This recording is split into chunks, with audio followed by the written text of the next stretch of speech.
고등학교 국어 교과서 수필 따라가기 논술 대비용입니다. 오른쪽 하단에 구독 버튼이 있습니다. 클릭해 주시면 더 좋은 동영상으로 보답하겠습니다. 오늘은 고전수필 이규보의 작품 고전수필 두 편을 살펴보겠습니다.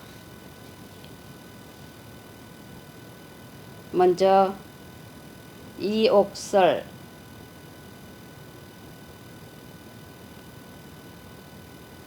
그 다음은 설견설,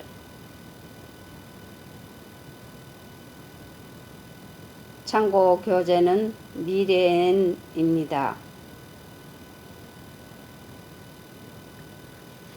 먼저 이규보의 작품 이옥설에 대해서 한번 읽어보겠습니다.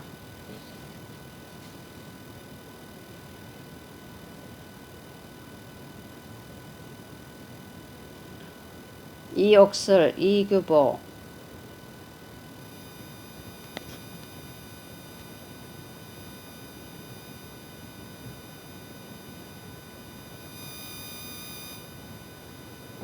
집을 오래 지탱할 수 없이 퇴락한 행랑채 3칸이 있어서 나는 부득이 그것을 모두 수리하게 되었다. 이때 앞서 그중 2칸은 비가 샌 지 오래되었는데 나는 그것을 알고도 어물어물하다가 미처 수리하지 못하였고, 다른 한 칸은 한 번밖에 비를 맞지 않았기 때문에 급히 기와를 갈게 하였다. 그런데 수리하고 보니 비가 샌 지 오래된 것은 석가래, 추녀, 기둥, 들보가 모두 썩어서 못쓰게 되었으므로 경비가 많이 들었고, 한 번밖에 비를 맞지 않는 것은 제목들이 모두 완전하여 다시 쓸 수 있었기 때문에 경비가 적게 들었다.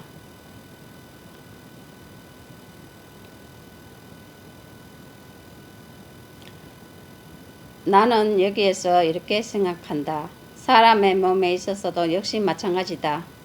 잘못을 알고서도 곧 고치지 않으면 몸의 패망하는 것이 나무가 썩어서 못쓰게 되는 이상으로 될 것이고, 잘못이 있더라도 고치기를 꺼려하지 않으면 다시 좋은 사람이 되는 것이 집 제목이 다시 쓰일 수 있는 이상으로 될 것이다. 이뿐만 아니라 나라의 정사도 이와 마찬가지다. 모든 일에 있어서 백성에게 심한 해가 될 것을 머뭇거리고 개혁하지 않다가 백성이 못살게 되고 나라가 위태하게 된 뒤에 갑자기 변경하려 하면 곧 붙잡아 일으키기가 어렵다. 상가지 않을 수 있겠는가. 나 부부는 경험으로부터 얻은 깨달음입니다. 이 작품은 동국 이상국집에 수록되어 있습니다. 이규보에 대해서 잠깐 작가 소개를 하겠습니다. 이규보는 호는 백운 거사이며 고려 중기의 문인이자 재상이며 무신 집권기에 화를 입지 않고 살아남은 소수의 문인 중에 한 사람입니다. 동국 이상국집을 지었습니다.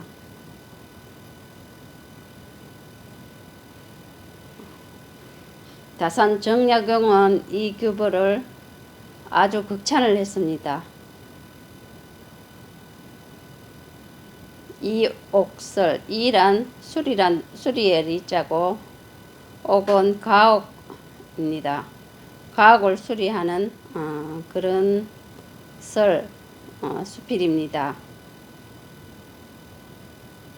작품 이해의 글자 위로서 설이란 사물의 이치를 풀이하고 글쓴이의 의견을 덧붙여 서술하는 한문학의 한 갈래입니다. 이 작품은 행랑채를 수리하던 경험을 통해 얻은 사물의 이치와 깨달음을 인간의 몸의 차원과 정치의 차원으로 확대 심화하여 담아낸 교훈적이고 사색적인 글을 말합니다. 이 작품에서는 당시의 시대 상황을 고려하여 글쓴이가 말하고자 하는 것이 무엇인지 생각해 볼 필요가 있습니다. 당시의 시대 상황이란 무인 직경기 그 시대를 상상해 보시면 될 것입니다. 글을 하나씩 풀이해 보겠습니다. 집에 오래 지탱할 수 없이 낡아서 무너지고 떨어지다 행랑채 대문간 곁에 있는 집채를 말합니다. 세 칸이 있어서 나는 부득이 마지못하여 하는 수 없이 그것을 모두 수리하게 되었다. 이때 앞서 그중 두 칸은 비가 센 지 오래되었는데 나는 그것을 알고도 어물어물하다가 미처 수리하지 못하였고 차일피일 미루다가 수리할 시기를 놓쳤다는 말입니다. 다른 한 칸은 한 번밖에 비를 맞지 않았기 때문에 급히 기와를 갈게 하였다. 급히 기와를 갈게 하였다는 것은 조치를 취했다는 말입니다.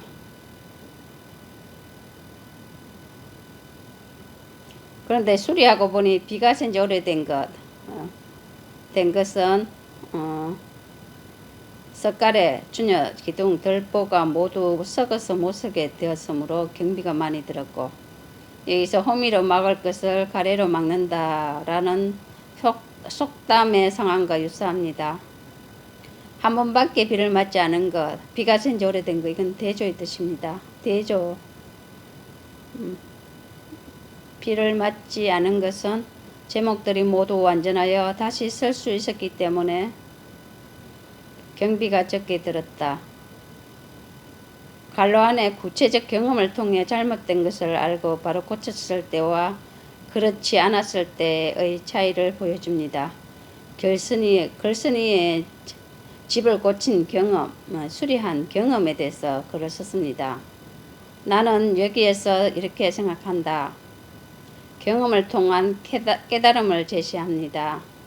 먼저 사람의 몸에 있어서도 역시 마찬가지다. 유추적 적용을 하는 겁니다. 잘못을 알고서도 고치지 않으면 몸의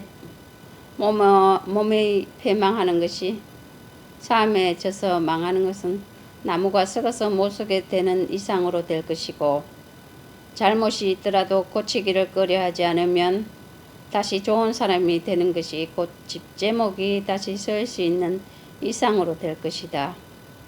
이뿐만 아니라 나라의 정사, 정치 또는 행정상의 일입니다. 유추적 적용.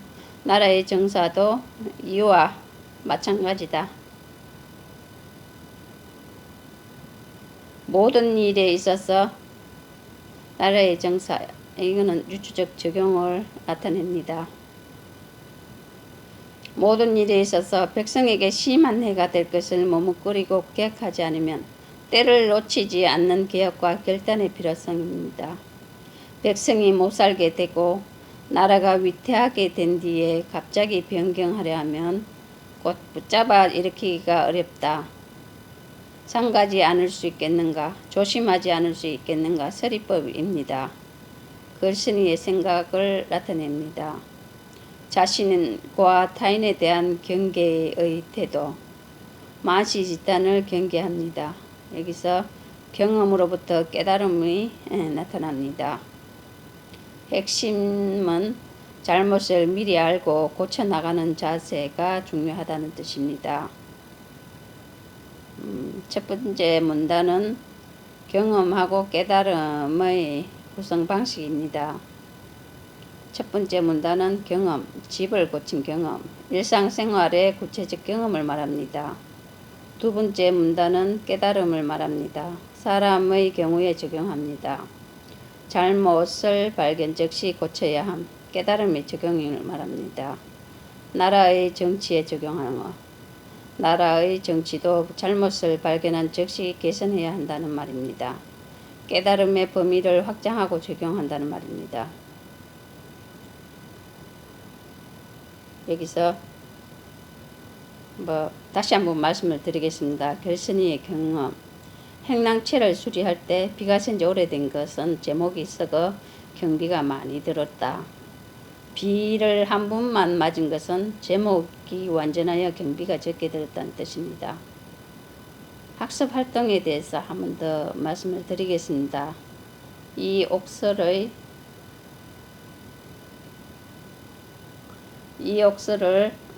전반부와 후반부로 나누어 내용을 한번 정리해 보겠습니다.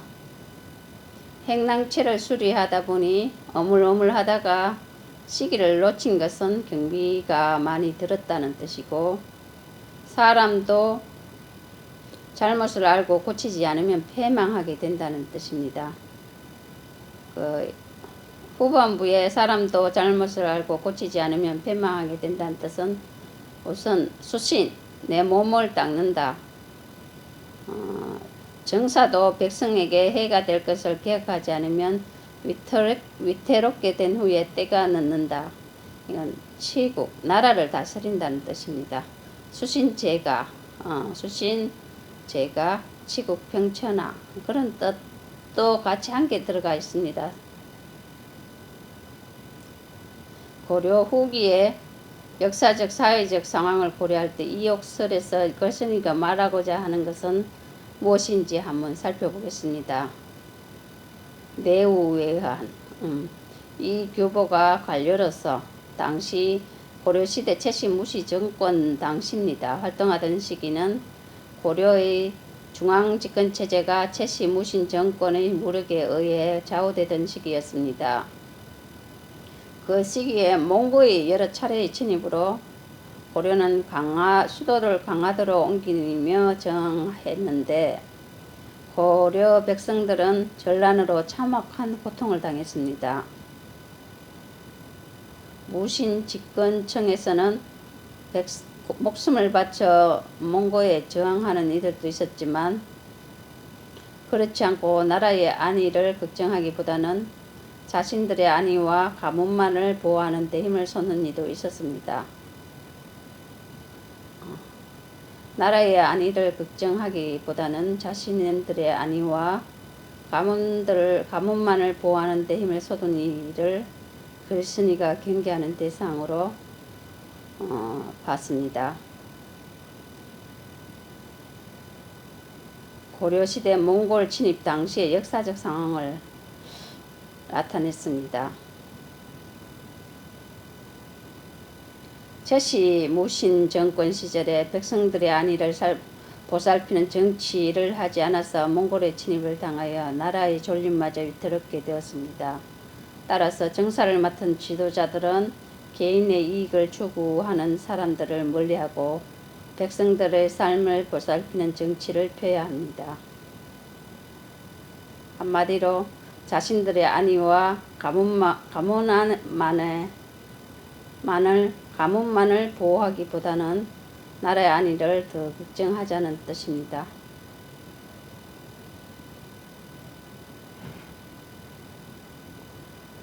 다음은 이 옥설의 마지막 대목에 한번 더 읽어보겠습니다. 이 내용을 자신의 처지에 적용해 보겠습니다. 이뿐만 아니라 나라의 정사도 마찬가지다. 모든 일에 있어서 백성에게 심한 해가 될 것을 머뭇거리고 기억하지 않다가 백성이 못살게 되고 나라가 위태롭게 된 뒤에 갑자기 변경하려 하면 곧 붙잡아 일으키기가 어렵다. 이뿐만 아니라 공부도 마찬가지입니다. 모든 일에 있어서 공부에 해가 될 것을 머뭇거리고 방치하다가 성적이 위태하게 된 뒤에 갑자기 변경하여 공부하려 하면 곧 붙잡아 바로잡기 어렵다는 말입니다. 환경이 중요하다는 뜻입니다.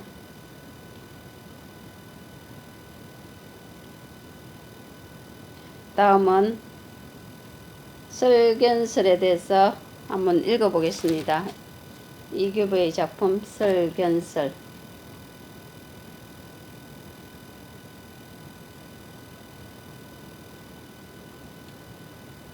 고준수필입니다. 설견설. 제가 한번 읽어보겠습니다. 어떤 손이 나에게 이런 말을 했다. 어제 저녁에 아주 처참한 광경을 보았습니다. 어떤 불량한 사람이 큰 몽둥이로 돌아다니는 개를 쳐서 죽이는데 보기에도 너무 참혹하여 실로 마음이 아파서 견딜 수가 없었습니다. 그래서 이제부터 맹세코 개나 돼지의 고기를 먹지 않기로 했습니다. 이 말을 듣고 나는 이렇게 대답했습니다. 어떤 사람이 불이 이글이글하는 화로를 끼고 앉아서 이를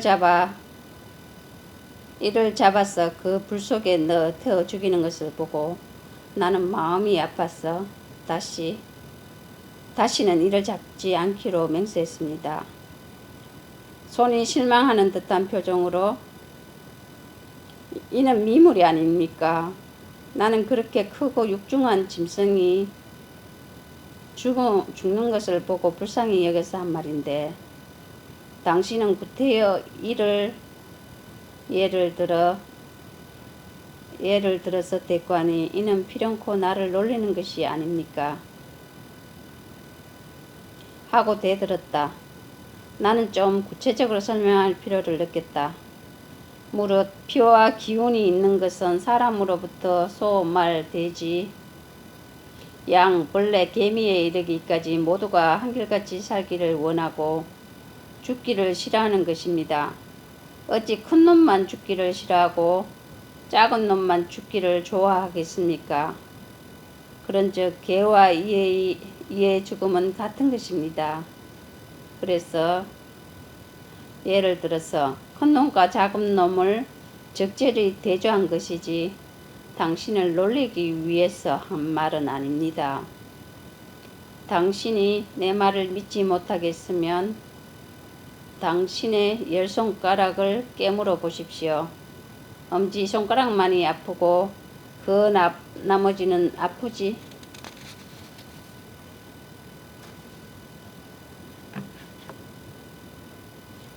않습니까? 한 몸에 붙어 있는 큰 지절과 작은 부분이 골고루 피와 고기가 있으니 그 아픔은 같은 것이 아니겠습니까? 하물며 각기 기운과 숨을 받은 자로서 어찌 저놈은 죽음을 싫어하고 이놈은 좋아할 턱이 있겠습니까? 당신은 물러가서 눈 감고 고요히 생각해 보십시오. 그리하여 달팽이의 뿔을 샛불과 같이 보고 메추리를 대분과 동일시 하도록 해 보십시오. 연후에 나는 당신과 함께 도를 이야기하겠습니다. 라고 했다. 이 글의 요점 정리를 살펴보겠습니다. 작자는 이규보이며 갈래는 한문소설입니다. 성격은 교훈적, 철학적, 사변적, 풍자적, 설득적, 우의적, 경세적, 극적입니다. 제재는 개와 이의 죽음에 관한 이야기입니다. 구성은 4단 구성입니다. 변정법적 전개를 하였습니다. 기성전결의 기는 손님의 생각을 개가 죽은 것에 대해서 마음이 아프다 정입니다. 성은 나의 이야기, 이의 죽음, 이가 죽은 것도 마음이 아프다. 이거는 반. 전 손님의 생각은 이는 미물이기 때문에 미물이기에 죽음은 하찮다는 정입니다. 결은 나의 생각은 생명체의 죽음은 모두 처참하다. 왜냐하면 본질적으로 모든 생명체는 같고 소중하다는 합을 나타냅니다. 주제는 사물의 본질을 깨뜨리는 통찰력과 선입견을 부리고 사물의 본질을 올바르게 파악하자. 사물을 바라보는 올바른 시각을 갖자. 사물의 편견은 대제를 통해 사물을 대하는 바람직한 자세를 나타냅니다. 생명이 있는 것은 다 소중하다. 마음으로는 동일하다는 것을 말합니다. 사물을 바라보는 안목이 필요하다는 말을 나타냈습니다. 손님과 나 사이에 견해 차이가 생기는 것은 사고의 기본 전제가 다르기 때문이다. 손은 큰 동물의 죽음만이 불쌍하다고 보고 있지만 큰 동물이든 작은 동물이든 생명을 가진 것의 죽음은 다 불쌍하다는 것이 나의 생각입니다. 이러한 인식의 차이가 생기게 된 원인은 손은 피상적인 인식에서 벗어나지 못하고 있지만 나는 현상의 이면을 바라보는 볼 수 있는 안목을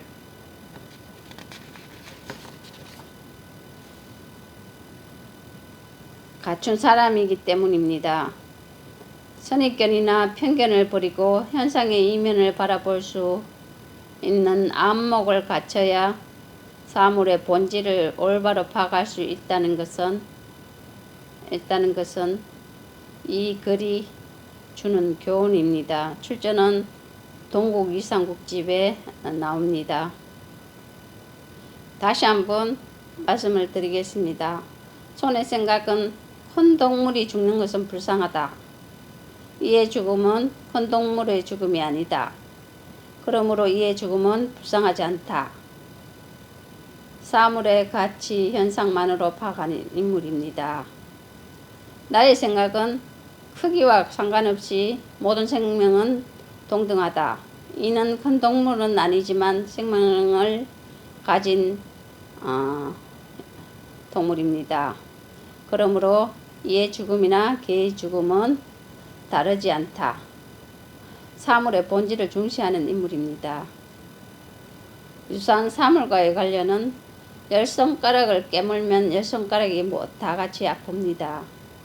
몸의 각 부분이 느끼는 아픔이 같듯이 기운을 받은 생명은 모두 죽음을 싫어합니다.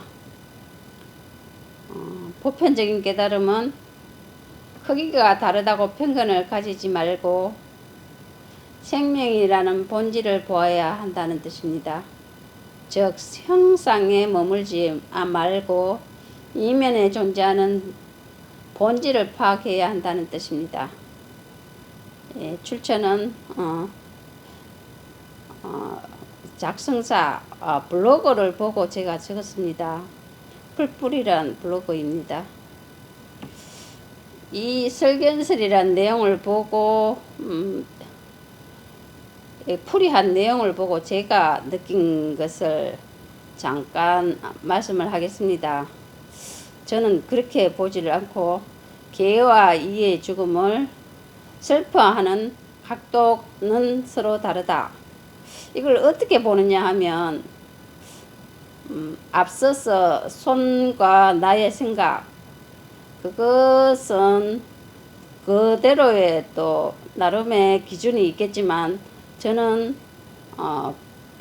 이렇게 봤습니다. 개는 사람에게 이로움을 준다. 개는 사람들을 위해서 고기도 주고 먹을 것을 줍니다. 그렇지만 이는 사람에게 해로움을 준다. 피를 빨아먹기 때문에 좋은 것을 주는 것은 없습니다. 이가 사람에게 좋은 것을 주는 것은 아무것도 없습니다. 만약에 내 피를 빨아먹는 모기를 측은하게 여길 수 있겠습니까? 각도를 그렇게 보면 앞에서 말한 거하고 조금 다릅니다. 이것은 제가 보는 입장입니다. 이 동영상을 보시는 분들은 그 내용을 보시고 한번 더 깊이 생각하여 주시기 바랍니다.